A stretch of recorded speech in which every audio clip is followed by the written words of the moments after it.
Glórias a Deus. Meus irmãos, abra sua Bíblia em Romanos capítulo 12.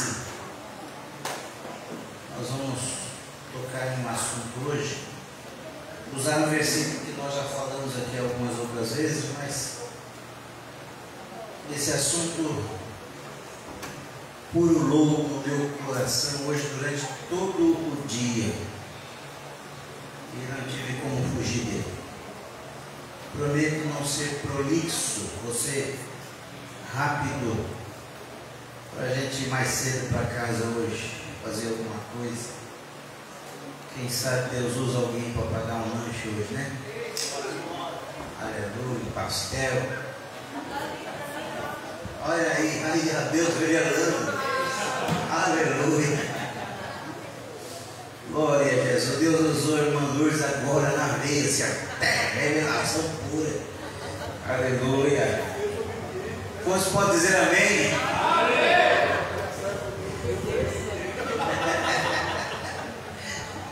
Glória a Deus. Ô Jesus. Pastor não está nem cabendo nas roupas mais, ele só fala em comer, né? Lanche, pastel, oh meu Deus.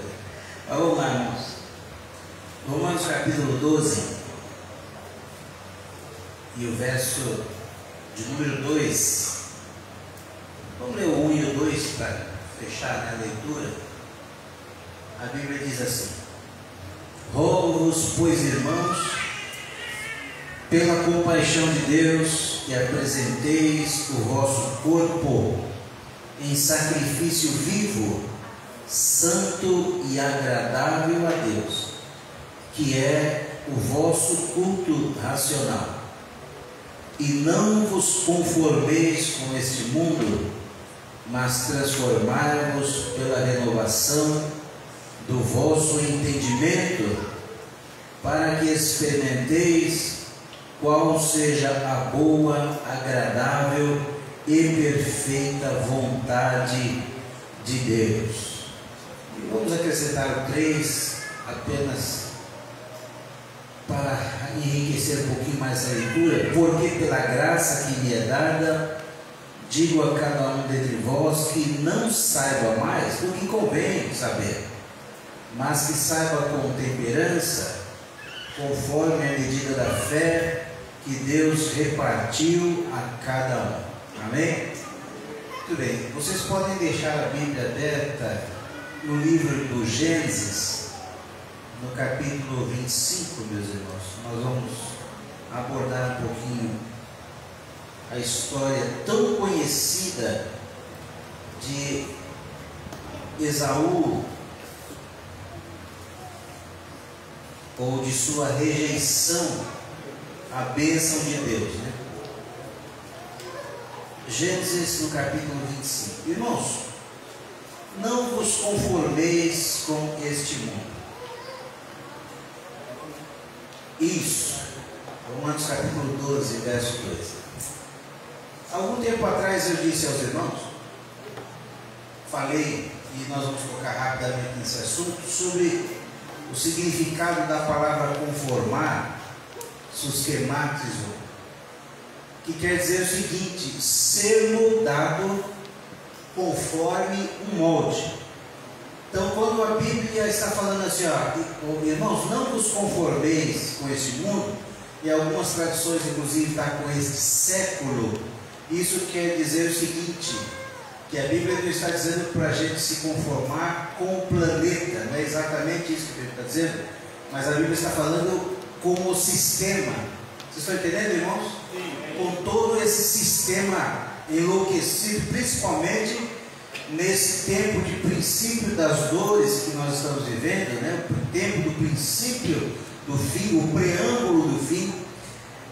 Nós estamos vendo uma geração totalmente atormentada espiritualmente se levantando sobre a terra, pessoas totalmente enlouquecidas por ideologias totalmente malignas, que não tem nada de sabedoria humana, mas sim de loucura, devaneio do próprio Satanás, embutido na mente das pessoas, e uma loucura tão absurda. Eu lembro de ter visto um vídeo esses dias atrás, de uma garota nos Estados Unidos, se eu não me engano, dos Estados Unidos, me pareceu, porque estavam falando inglês e o inglês era o americano, né? Escute só, essa menina brigando com as enfermeiras porque ela fez uma cirurgia algum tempo antes, e ela, para se tornar homem, ela fez uma cirurgia de mudança de sexo, né? Transformou-se em um homem, só que esse homem estava grávido, porque antes da cirurgia ela teve um relacionamento normal, como mulher com uma outra pessoa, e engravidou, irmãos. E agora, poucos dias depois de recém-operada, ela vai no hospital e brigando com as enfermeiras, dizendo: é impossível estar grávida, eu sou um homem, é impossível, eu fiz a operação, agora eu não sou mais uma mulher, eu sou um homem. Aí a enfermeira, assim, de uma maneira muito educada, mas com uma certa ironia, diz: pois agora você vai ter que voltar novamente a ser mulher, porque o senhor está grávido. Ainda ela falou: o senhor está grávida. Irmãos, mas o que me deixou assim assustado foi ver, assustado não é a palavra, né? Mas estarrecido, estupefato, foi ver o jeito que aquela garota acreditava que por ter feito uma operação, ela de fato era um homem. É até loucura a gente estar falando isso transmitido, porque hoje o mundo está tão enlouquecido que isso é motivo para virar briga, até processo. Mas a grande verdade, irmãos, é que nenhuma cirurgia pode mudar aquilo que Deus fez. E a Bíblia diz que Deus fez homem e mulher. Não tem de hoje. É por isso que a Bíblia está sendo tão odiada no mundo. Antes de entrarmos pela palavra, poucos dias atrás, ou ontem, não me lembro agora, eu vi uma matéria de que foi encontrado um caminhão, não sei se no Brasil, fora dele, não sei onde, mas um caminhão com mais de 200 Bíblias que foram queimadas. O mundo está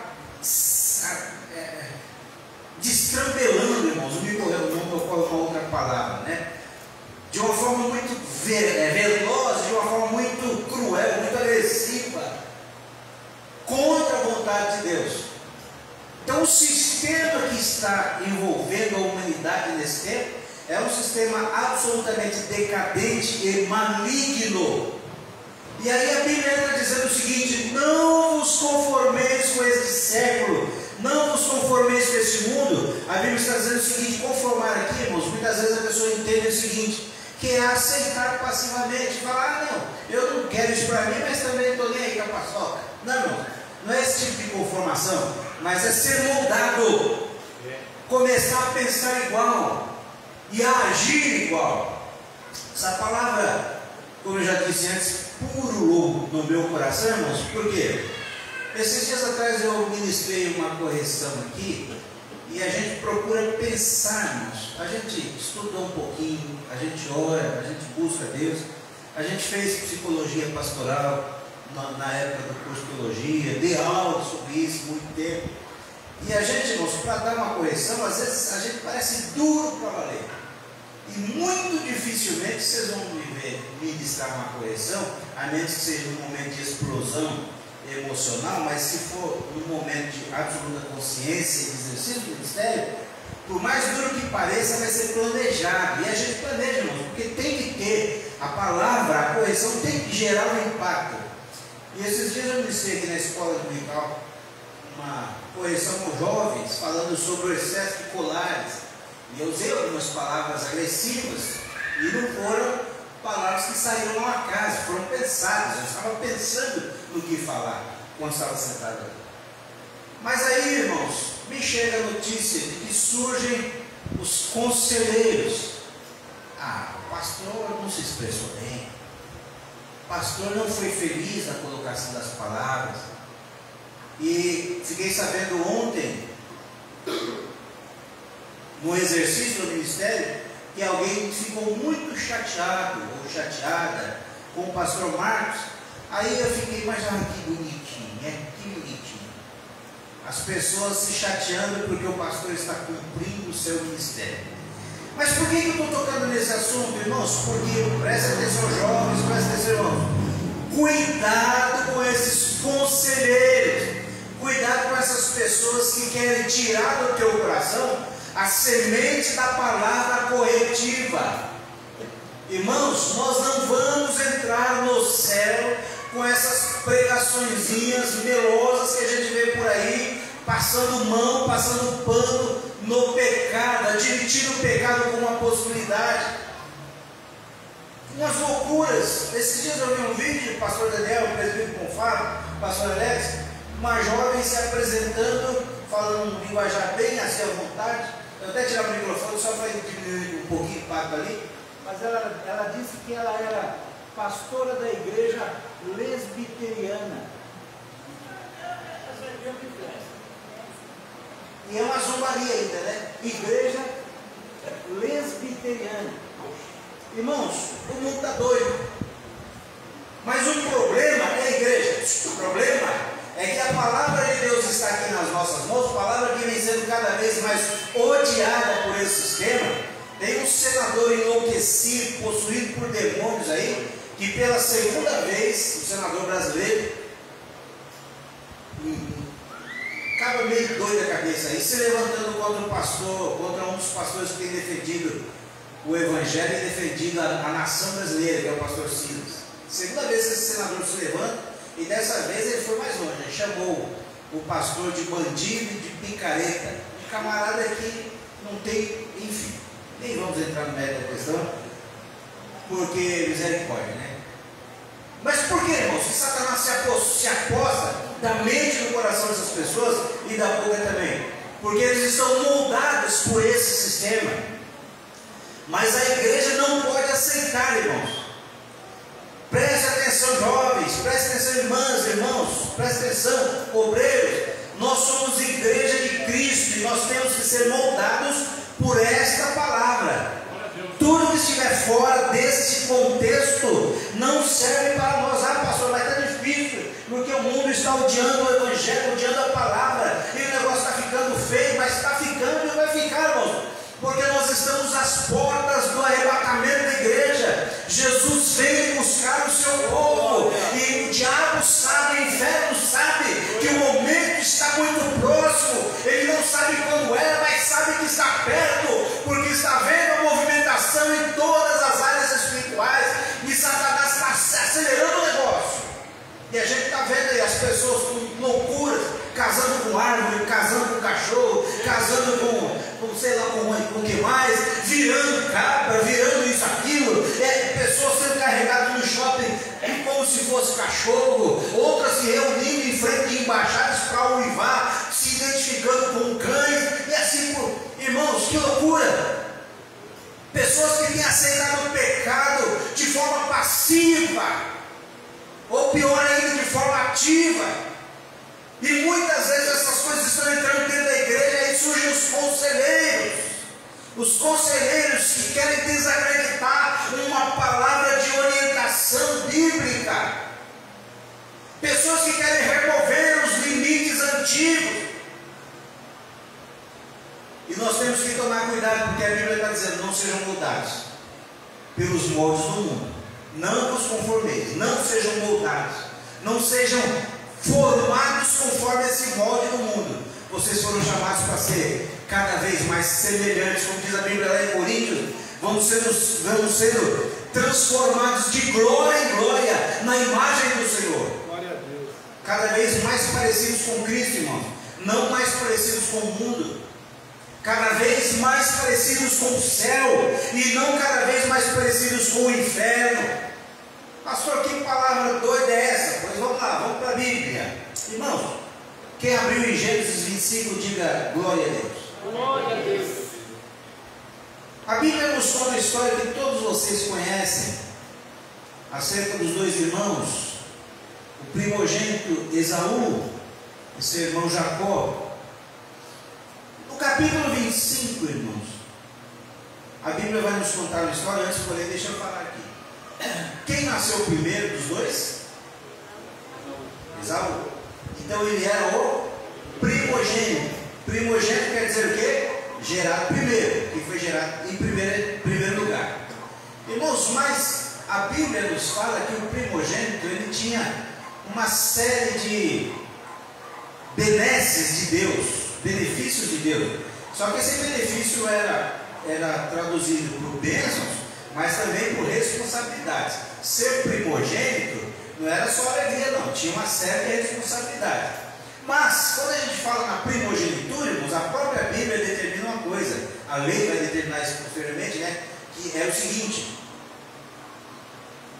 o primogênito vai regulamentar, na verdade, que já era praticado na antiguidade, desde sempre, né? O primogênito, na morte do pai, ele receberia parte dobrada como é que se chama? Da herança. Se o patriarca tivesse 2 filhos, ele dividiria a herança em 3 partes. Uma ficava com o filho mais novo e 2 partes ficavam com o filho mais velho, com o primogênito.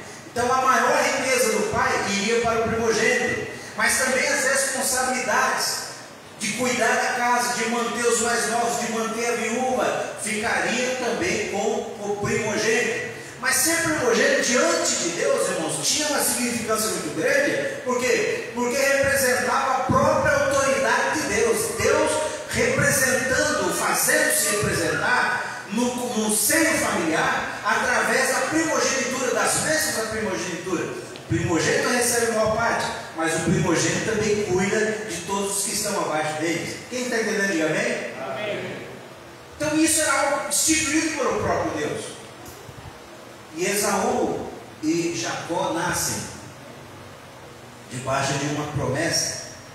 E aí alguém pode falar assim: mas Deus foi arbitrário, porque Deus determinou que Esaú serviria Jacó. Irmãos, eu gosto sempre de falar, a doutrina da predestinação é uma doutrina bíblica, não tem como escapar disso. Só que a doutrina da predestinação, que nós cremos, ela é fundamentada na presciência de Deus. O que isso quer dizer? Deus, por ser onisciente, não ser limitado pelo tempo, não ser limitado por nenhum tipo de limite que nós temos como humanos, Ele sabe de tudo que vai acontecer desde sempre. Então Deus, Ele previa, Ele já previa, não é nem a palavra, Deus tinha ciência absoluta, mesmo porque Ele não está preso no tempo. O tempo de Deus não é o nosso, né? Não é o Cronos, mas é o Kairos, ou seja, o tempo de Deus é totalmente diferente do nosso. Para Deus não existe passado e futuro, para Deus é sempre presente. Para nós existe passado e existe futuro. Tanto que aquilo que eu estou falando, a maior parte já é passado, já falei alguns segundos. A maior parte da nossa vida é passado, porque o futuro ainda vai chegar, futuro é expectativa. Mas o nosso presente é assim, ó, é rápido demais. Por isso nós temos que aproveitar o nosso tempo, irmãos, para fazer aquilo que edifica, que glorifica a Deus. Eu estou vendo tanta gente esmorecida, tanta gente se conformando com o mundo, aceitando os conselhos dos maus conselheiros e se afastando do culto, se afastando do exercício do ministério, se afastando da presença. Eu lembro do salmista dizendo: alegrei-me quando me disseram, vamos juntos à casa do Senhor. Hoje, irmãos, como está fácil o povo faltar nos cultos. E não é como antigamente que o povo faltava e falava para os pastores: pastor, eu não vou porque, por causa disso, eu não fui por causa daquilo. Não, o povo não está nem aí. Eu estou vendo gente aqui, irmãos, que está faltando há quase mês aí e não me deu uma palavra. Por quê? Porque existe um molde sendo aplicado, e não é o molde da palavra. Mas vamos lá, não quero ficar dando bronca aqui. Um dia, irmãos, a Bíblia diz que, assim, voltando a falar, antes de contar aqui a história, voltando à questão da presciência, Deus falou que o menor serviria o maior. Por quê? Porque Deus sabia, Deus via, Deus tinha ciência de que Esaú tomaria uma atitude infeliz demais. E qual foi? Desprezar a bênção da primogenitura. E Deus falou: ele vai desprezar, ou quando ele vai desprezar, eu vou passar a bênção para o menor, e o maior vai servir o menor. Vocês estão entendendo isso? Mas passa-se o tempo, irmãos. Um dia Esaú sai para o campo, e Jacó está em casa. Jacó faz... Todo mundo conhece a história, mas só para a gente ilustrar um pouquinho. Jacó faz um guisado e a Bíblia diz que esse guisado era vermelho, né? Eu penso numa sopa de batatinha, irmãos, com molho de tomate. Meu Deus do céu. Ah, Jesus, a boca cheia de pedaço. Carne de panela, meu Jesus da glória. Crente gosta desse mistério. Eita, Jeová. Irmãos, Esaú vai para o campo e volta e a barriga está daquele jeito. Roncando. Quando ele chega, ele sente aquele cheirinho gostoso. A hora que ele chega perto de Esaú, o Jacó está ali, irmãos, com aquela panela maravilhosa, aquele guisado, aquela sopa vermelha. Eu fico imaginando aquele cheiro maravilhoso. E Esaú, com uma fome tremenda, ele fala: ô Jacó, me dá um bocadinho aí dessa sopa aí. Jacó, irmãos, como era muito astuto, o que ele faz? Inteligente, né? Ó, eu te dar, não vou dar não. Mas eu vou fazer o seguinte: eu vou te vender. Você me passa a tua primogenitura. Escuta aí, irmãos, escuta a palavra para você não perder a mesa. Você me passa a primogenitura e eu te dou um prato de lentilhas, um prato aqui com guisado. Aí vem a palavra, irmãos. Olha só. O que isso tem a ver com o que você está falando sobre Romanos 12? Irmãos, ser moldado conforme os moldes do mundo. Se Esaú fosse um homem moldado pelos propósitos da fé, ele agiria por fé. Sabe o que ele falaria? Jacó, tu larga de ser carnal e maligno, rapaz. Eu estou com uma barriga aqui nas costas de tanta fome, mas a bênção de Deus eu não vou abrir mão por causa de um prato de sopa, rapaz. Você perdeu o juízo. Mas, irmão, Esaú era moldado pelos modos do mundo. Sabe como que a Bíblia chama? Olha só, irmão, vamos ler aqui. Deixa eu ver se eu lembro onde foi que está marcado isso aqui, meu Jesus. E agora? Eu não lembro aqui. Deixa eu ver aí. Vamos ler tudo, depois a gente acha onde está. Abra a Bíblia em Romanos capítulo 9, versículos 10 a 13. Duas coisas. Qual é Hebreus? Então vamos a Hebreus primeiro. Hebreus capítulo 12. Olha como que a Bíblia chama Esaú. Hebreus capítulo 12, se eu não tiver a diferença, senão a gente vai ler aqui até achar. Hebreus 12, 17. 16? Pode ler então para nós aí, pastor, faça favor. Ninguém seja fornicador ou profano como Esaú, que por uma já vendeu seu direito de primogenitura. Ninguém seja, olha só, a Bíblia dá dois adjetivos para Esaú. Quais são os dois adjetivos aí, pastor? Fornicador e profano. Irmãos, olha o que a Bíblia está dizendo. O que é fornicador? O que é fornicador? Vamos lá. O que é fornicador? Quem sabe dizer? Fornicador é quem tem a vontade excessiva de pecados carnais. Fornicador é aquele que tem relacionamentos sexuais fora do casamento. Na verdade, que não é casado, tem relacionamento com outras pessoas. E a Bíblia está dizendo que Esaú era o quê? Fornicador. Irmãos, uma pessoa fornicadora é uma pessoa que foi moldada pela palavra de Deus? Não. É uma pessoa que foi moldada pelos modos do mundo. E o mundo ensina o que para a gente hoje em dia, irmãos? O que o mundo ensina para nós hoje em dia? Tudo pode, nada errado. Essa é a palavra. O errado está certo e o certo está errado. Mas a Bíblia está dizendo para a igreja desse tempo que antecede o arrebatamento da igreja: não vos conformeis com este mundo. Não se conformem, não sejam moldados pelo pensamento do mundo. E cuidado, gente, com muita gente que está dentro da igreja e que vem com essas ideias furadas.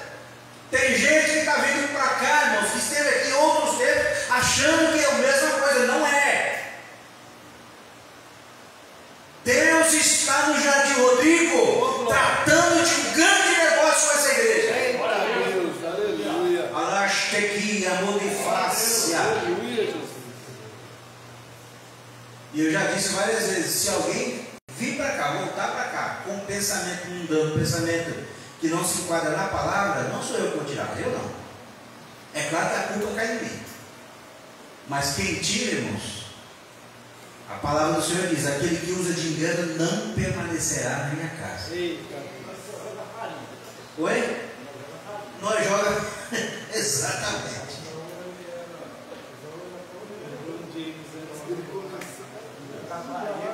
Eu estava lendo em Obadias que os edomitas, né, que são descendência de Esaú, Deus abominava eles. E essa foi a geração, a descendência dele. Perfeitamente. E é outra palavra, o pastor Lécio puxou muito bem. Profano. O que quer dizer uma pessoa profana, Margarita? Oi? O que quer dizer? Está certo, não está errado, né? Mas o que quer dizer ser profano, irmãos? Uma pessoa que age como o mundo. Oi? Uma pessoa secular, uma pessoa que age como o mundo, uma pessoa que não tem respeito pelas coisas sagradas. Pronto, essa é a expressão correta. Uma pessoa que não tem respeito por aquilo que é sagrado. Quem se falou? Enganador. Enganador. Na verdade, o profano engloba tudo isso. Mas a palavra principal é essa que o Vinícius usou. Não tem respeito pelas coisas sagradas. E a Bíblia diz, irmãos, não é qualquer pessoa, é a própria Bíblia dizendo que Esaú era fornicador e era profano. E aí que dá problema, irmãos, quando nós somos moldados, quando nós somos formados pelo pensamento mundano, a consequência será que nós vamos desprezar as coisas de Deus. Vocês estão entendendo isso, irmão? Nós podemos ter as melhores intenções, mas se nós formos moldados pelo pensamento do mundo, nós acabaremos invariavelmente a desprezar as coisas de Deus. Deixa eu falar de uma armadilha para vocês. Ei, olha aqui para mim. Tem muita gente que está assistindo aí, que vai assistir, né? Graças a Deus a gente tem um público aí que não é gigantesco, mas Deus está nos dando graça de alcançar 500 pessoas, 400, toda transmissão, graças a Deus. Um dia nós vamos, se der tempo, nós vamos alcançar 5 mil, 6 mil, quem sabe 5 mil, né? Mas por enquanto o Senhor nos deu 400, 500. Alguém está ouvindo a palavra. Mas vou dizer uma coisa para vocês, irmãos, existe uma armadilha que eu já vi homens de Deus, pastores caindo nessa armadilha. Escuta aí, crente, que armadilha é essa? O crente falta um culto, hoje eu não vou porque estou cansado, hoje eu não vou porque estou doente, hoje eu não vou porque tem um aniversário, hoje eu não vou porque eu estou com isso, eu estou com aquilo, tenho uma coisa para resolver, uma conta para fazer, tenho um assunto da escola, mas eu vou fazer o seguinte, já que eu não fui, eu vou assistir o pastor fulano e tal. Presta atenção nesse detalhe. Não é assistir o seu pastor, é assistir o pastor A, o pastor B. Tem gente que vai ficar bravo com essa palavra aqui, vai até me xingar, mas escuta aí. E não percebe que vai caindo numa armadilha. Por quê, irmãos? Ei, escuta, gente. Você pode assistir quem você quiser. Você só não pode, quem você quiser que tenha a palavra. Você só não pode trocar o culto com a igreja, com o corpo, a comunhão, para ficar dentro de casa assistindo mensagens enlatadas. Por quê? Você vai se acostumando, e vai chegar uma hora que Satanás vai conseguir colocar na tua mente o seguinte: eu não preciso mais cultuar na igreja. Irmãos, eu conheci pastor, eu estou com a mente, com a imagem dele aqui na minha mente, um grande homem de Deus, foi pastor de várias congregações do campo, no Ministério do Irmão, uma pessoa inteligentíssima, uma pessoa de alto nível, irmãos, espiritual, teológico, mas começou engraçado por isso, entrar por esse caminho, se decepcionar com coisas na igreja, guardar uma mágoa de outro, ficar bravo que o pastor deu uma chamada, e era pastor também, não aceitava correção, até vou ficar em casa ouvindo a palavra, foi ouvindo a palavra. Um dia ele me mandou um comunicado para o nosso pastor, eu me lembro, eu já estava na secretaria na época, e ele dizia o seguinte: eu não vou mais frequentar igreja nenhuma, a partir de agora eu vou servir a Deus na minha casa e vou cultuar apenas pela internet. O resultado qual é, irmãos? Se acabou. Até isso, né? A bendita da internet influencia a gente. A gente já ouve a música lá da internet, né? Se acabou. É uma coisa perigosa. Irmãos, por quê? Porque caiu na armadilha. Eu não preciso da comunhão. E a igreja precisa entender, irmãos, não sejam moldados pelos moldes do mundo. Nós precisamos disso, ó, da comunhão. Nós precisamos estar juntos. Nós precisamos, irmãos, nos entrosar. E nesse entrosamento muitas vezes a gente se choca mesmo.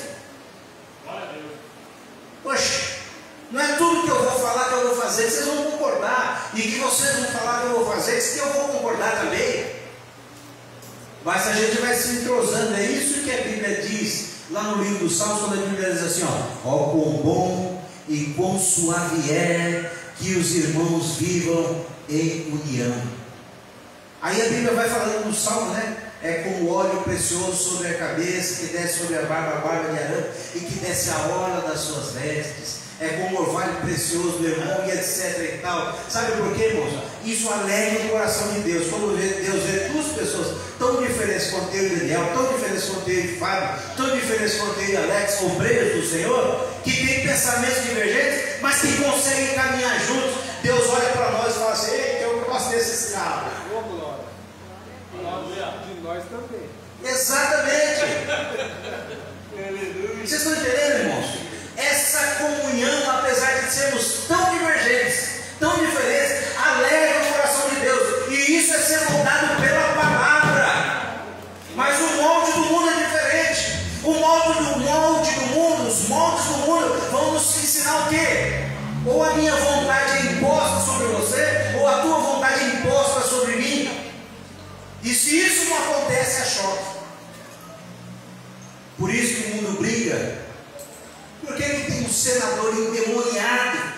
Endemoniado não existe, é endemoninhado, né? Que é o demônio fazendo ninho. Endemoninhado. Por que esse senador está endemoniado e outros tantos por lá? Porque eles estão totalmente divergentes dos moldes da palavra. E não tem como. Irmãos, a Bíblia diz claramente: não há comunhão entre luz e trevas. Não há comunhão. Oi? Depois ele guia a benção. Depois que ele desprezou, né? Porque pensa bem que querer eleger lá e depois herdar a bênção, foi rejeitado. Porque não achou lugar de arrependimento, ainda que com lágrima o buscou. Isso é triste, é?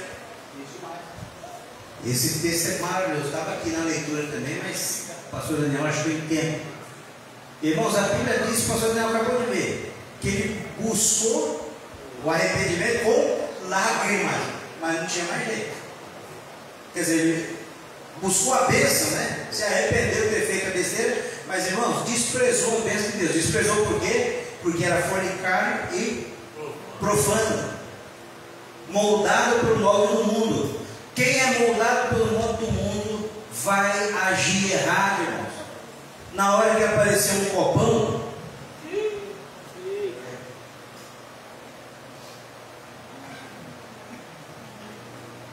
aí ele é capaz de falar: eita glória,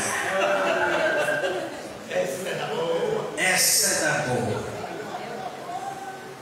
Quem é moldado pelos moldes do mundo, quando surgir a oportunidade do pecado, da desobediência, vai pular dentro, irmãos. E não pensem, eu sempre digo isso, irmãos, não pensem que o diabo vai aparecer, você vai tentar só essa meninada nova aí. Não, irmãos. Às vezes o camarada está com o cabelo branquinho, com as costinhas tortas, com a bengalinha já se segurando, mas aparece laço. E às vezes o camarada acaba que murcha, né? O sangue de Jesus te repreenda. Mas se não é moldado pelo molde da palavra, é moldado pelo molde do mundo. Eita, Jeová, que eu vou tirar vou dar uma picadinha. Pastor, Oi. nessa situação, assim, se eu estava conversando com a Serei de umas realidades que nós passávamos quando nós estávamos no meu né? Que as pessoas estão no meio ali, né? Aí faz o ato, aí depois é aquela, se arrepende, passou. Só que daqui a pouco já vem a abstinência de novo e ela torna a fazer. Eu conheci pessoas assim. Entendeu, senhor? Irmãos, tem gente que brinca com Deus demais. Eu conheci uma pessoa, essa pessoa foi brincando com Deus até que Deus falou: opa, chega, foi-se embora. Mas deixa eu contar algo para vocês, eu falo isso com temor e tremor. Dá uma pausa aqui, só dá pausa aqui para mim, só dá pausa aqui. Não sei se, porque isso aí eu não vou deixar subir, não. Vocês vão ficar curiosos aí. Mas deixa só pausa para depois apertar de novo. Tem jeito aí? Será que é possível, pastor? Ah, deixa, vai, deixa. Eu vou falar sem microfone. Irmãos, sai dali. Eu conheci um homem crente, membro da Assembleia de Deus, fazia programa de rádio. Vocês veem que é uma pessoa que não é montada.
Não vos conformeis com esse mundo. Irmãos, o tempo já não dá mais? Então vamos lá, deixa eu ler outro versículo aqui. Primeira carta de João, no capítulo 2. Um versículo bem conhecido. Você vê que pena que a igreja não está toda aqui, né? É uma coisa louca. Mas eu louvo a Deus por vocês. 1 João capítulo 2, versos 15 e 17. Não ameis o mundo. Isso, mas leia com voz de trovoada. Não ameis o mundo, nem o que no mundo há. Se alguém ama o mundo, o amor do Pai não está nele. Meu Deus. Olha o 16. Porque tudo que há no mundo, a concupiscência da carne, a concupiscência dos olhos e a soberba da vida, não é do Pai, mas do mundo. E o mundo passa, e a sua concupiscência, mas aquele que faz a vontade de Deus permanece para sempre. Aquele que faz a vontade de Deus permanece para sempre. Aleluia. Igreja do Senhor Jesus. Irmãos, eu tenho transmitido essas palavras porque o tempo está no fim. E como eu tenho pouco alcance como ministro do Evangelho, eu não tenho alcance de grandes nomes, né? Não sou nenhum grande pregador. Eu estou transmitindo essas palavras. Minha intenção não é ficar famoso, não, nem ficar rico, ganhar dinheiro, não, porque não ganho. Para ganhar dinheiro, isso aí é misericórdia, eu teria que correr demais. O meu propósito é falar de Jesus nesse tempo. E a minha palavra para quem está ouvindo é: se você quer ir para o céu, precisa ser mudado por esta palavra e largar de ser incrédulo. Esaú era filho de Jacó. Jacó, né? Não, Jacó não, era irmão de Jacó. Filho de Isaac. Oh, meu Deus. Filho de Isaac, irmão de Jacó. Era filho de um homem de Deus. Mas a Bíblia diz que ele era fornicário e profano.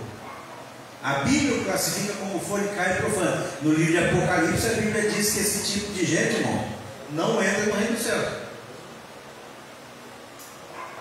É tempo, igreja do Senhor Jesus, para quem estiver nos ouvindo, não estou falando para alguém gostar da palavra, é para você pensar, pense, examine a palavra. Não é tempo de ficar brincando com as coisas de Deus, bebedeira, danceteria, ambientes que não são os ambientes para a igreja de Cristo. crente em roda de samba, crente em discoteca. Pastor, que palavra retrógrada é essa? Irmãos, ou a gente é crente ou não é. Seja o vosso falar sim, sim ou não. Ah, pastor, você está muito cabeça fechada. Mas aí que está o problema. Não vos conformeis com este mundo. Cuidado com os ensinos mundanos. Entra pelo caminho do temor a Deus. Sirva a Deus para entrar na eternidade, no céu. Nós temos que renunciar ao mundo. Não tem como viver ao lado de Deus na eternidade amando o mundo. A Bíblia está dizendo aqui: se alguém ama o mundo, o amor do Pai não está nele. Se você não estiver aperfeiçoado nisso, como eu sei que não estou, ore a Deus da maneira que eu tenho orado. Senhor, me ensina a te amar perfeitamente, 100%, e a ter o teu amor em mim. Quem chamou? Um versículo para complementar isso aí. 1 Pedro 2,9. Mas vós sois a geração eleita, o sacerdócio real, a nação santa, o povo adquirido, para que anuncieis as virtudes daquele que vos chamou das trevas para a sua maravilhosa luz. Olha o que nós somos, irmão. Vou pedir para você ler de novo. Olha o que a Bíblia diz que nós somos. Nós somos geração eleita. Geração eleita. O povo, o sacerdócio real. Sacerdócio real. A nação santa. Nação santa. Povo adquirido. Povo adquirido. Para que anuncieis as virtudes daquele que vos chamou. Para que vocês anunciem as virtudes daquele que vos chamou. Mas daí, irmãos, nos chamou das trevas para a luz. Mas aí, em vez de a gente tomar posse de tudo isso que a gente é, a gente faz que nem eu vi o pregador pregando ontem, palavra muito boa lá na nossa sede, o pastor pregou, o Gil, se não me engano, lá de Guarapuava do Paraná. E ele fez menção, irmãos, aquela passagem, o povo saiu do Egito. Alguém pregou isso aqui um dia atrás, que o Gustavo falou por ele também. O povo sai do Egito e lá no deserto começa a passar prova com toda a bênção de Deus, a mão de Deus sobre eles. Eles queriam voltar para o Egito para comer pepino com cebola. Santo Deus. Tomar chicotada. Oi? E tomar chicotada, ser chamado de escravo. Já estava melhor. E aí? Ai, que se for.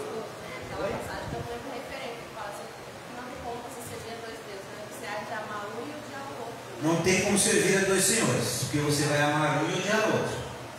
Irmãos, ou a gente ama ao Senhor Jesus, ou a gente ama a Deus e ama a sua igreja de verdade, ou então nós estamos perdendo tempo. Eu, a missionária Abigail, a gente tem uma frase que nós aprendemos lá atrás, há muitos anos atrás, com algum dos nossos líderes, e que a gente sempre repete: igreja não é um bom lugar para perder tempo, irmãos. Quer perder tempo? Vai perder tempo lá no mundão. Você sabe que você vai para o inferno, mas pelo menos você vai perder tempo com gosto. Agora eu vou passar a eternidade se lascando do inferno longe de Deus. Mas agora, irmãos, ficar dentro da igreja, lutando contra a palavra está sendo pregada, o pastor tem a preocupação de ensinar, porque quer ver essa meninada entrar no céu, e entrar no céu com a mão cheia de frutos, para a glória de Deus. Aí vai lá, ó, pastor, cuidado, viu, gente? Cuidado com esse tipo de gente aí no meio. Às vezes chega com aquela carinha de ovelha, né? Ele que nosso pastor é um branco, não sabe aconselhar. Irmão, eita Jesus, vocês não me conhecem.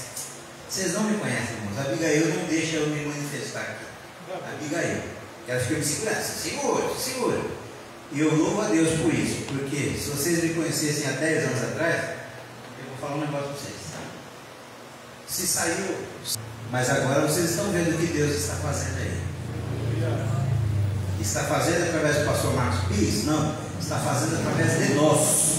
Irmãos, não existe eu, existe nós. Nós somos a igreja de Cristo e nós somos moldados pela palavra. Amém?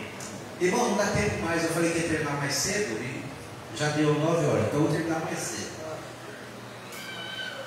Romanos 9 já foi lido, né? Malaquias, para a versículos 2 e 3. Não sei se foi esse texto que você citou, né? Foi Malaquias? Não, não foi, né? Lê Malaquias, capítulo 1, versos 2 e 3, irmão. Se eu não marquei errado. Eu vos amei do Senhor, mas vai dizer: em que vos amastes? Não foi Esaú irmão de Jacó? Disse o Senhor: todavia amei a Jacó.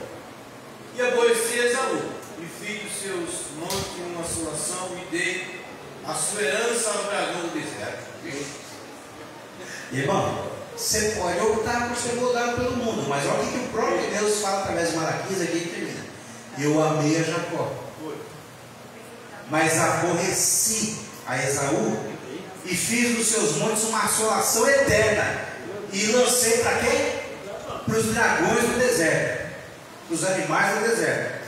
Ou seja, Deus falando: Esaú desprezou a minha bênção, me desprezou o que eu tenho, o que eu tinha, o que eu tenho, mas Jacó amou o que eu tinha, o que eu tenho, e tomou para ele. Por isso eu amei Jacó, mesmo ele sendo o suplantador, mesmo ele sendo o menininho da mamãe.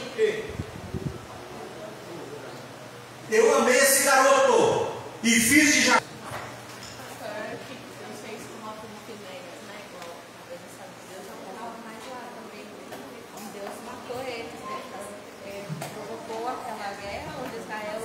Perdeu, né, para os filisteus. Perfeito. E Deus ali matou os dois. E os dois foram, irmãos, é até interessante essa passagem bíblica, que eles estavam perdendo a guerra, foram buscar a arca. Quando chegaram para a arca, o povo ficou tão alegre que deu para ouvir lá no arraial dos filisteus a alegria do povo de Israel, né? Só que eles tinham a arca da presença, mas não tinha a presença na arca, ou a presença da arca, que era o próprio Deus. Tomaram um couro com arca e tudo, e ia perder, né? E os dois morreram. E é interessante que nessa história Eli também, irmãos, Eli tem uma coisa bem interessante. Eli, que era o pai dos meninos, estava sentado num banquinho, né, esperando o resultado da guerra. Quando alguém chegou e falou: os teus 2 filhos morreram, até aí tudo bem.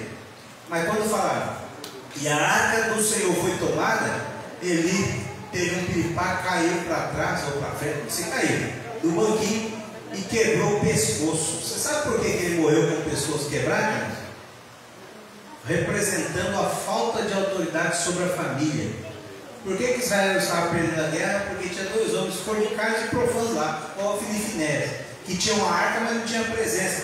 Mas por que eles eram daquele jeito? Porque Eli não exerceu autoridade para corrigir os filhos. Mesmo Deus falando: corrige os filhos. E a falta de autoridade foi representada na morte dele, porque ele caiu e quebrou o pescoço. A cabeça não governava mais o corpo. Loucura, né? Deus cuidando dos detalhes. Irmãos, o ciclo de oração parabeniza a missionária Lídia. Eita glória! Pelo seu aniversário amanhã. Glória! Aleluia! Então amanhã vamos ter bolo. Amanhã é quinta-feira. Bolo, churrasco. Eita, já tá. Manlia, vem pra cá, Manlia, pra gente orar. Manlia que está fazendo 37 aninhos. Eita, glória a Deus. Eu vou ter que 62. Graças a Deus. Pastor Alex, ministra uma unção sobre Manlia ali, por favor. Estenda as mãos para cá. Mais alguém aniversariando? Para a gente orar? Mais alguém?